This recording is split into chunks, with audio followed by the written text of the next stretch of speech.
So breakdowns is really where if you were to integrate only line item events, level complete 001, 002, 003, where you'd really be kind of stuck on not being able to do more with the tools because breakdowns is breaking down an event by its parameter.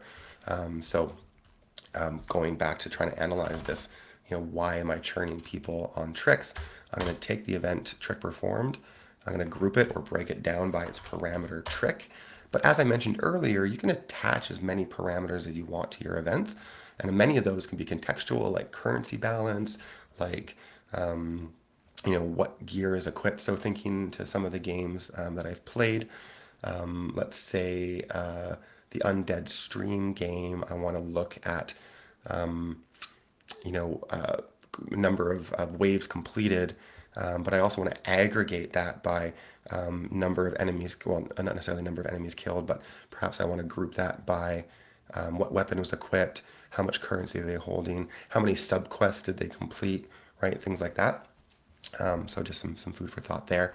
A game like Craftland, I believe, the top-down 2D art kind of incremental arcade game, where you have a lot of non-linear unlock and upgrade options. You potentially want to be aggregating coin balance against when unlocks happen, things like that. But anyway, we're going to aggregate this at the player level. I'm just going to look at median and go save apply. And yeah, so what am I seeing here? So I'm seeing a breakdown of all my tricks performed by name, as well as the median player level. I can see that by count, the most performed trick is the flip 360. By number of users, the most performed trick is actually the spin 180 at a relatively low player level median.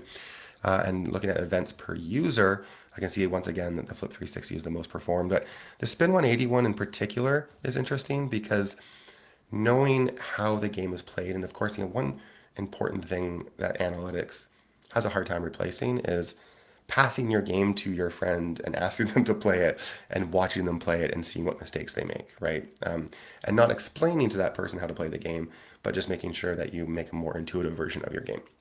And what I've always noticed is when people play this game, they find the steering too sensitive, so they begin immediately overcompensating left and right, left and right, left and right, and they also button mash the trick button. So they just start button mashing the heck out of it, and so basically they're doing little jumps while spinning, and so they do a lot of these spin 180s, right? So now if I think about, okay, why do I have these bad KPIs? I know it's core mechanic.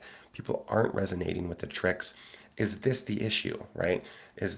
Are people button mashing this spin 180 and is that causing churn? Now I have a specific question to ask of the data. So let's pop over to funnel.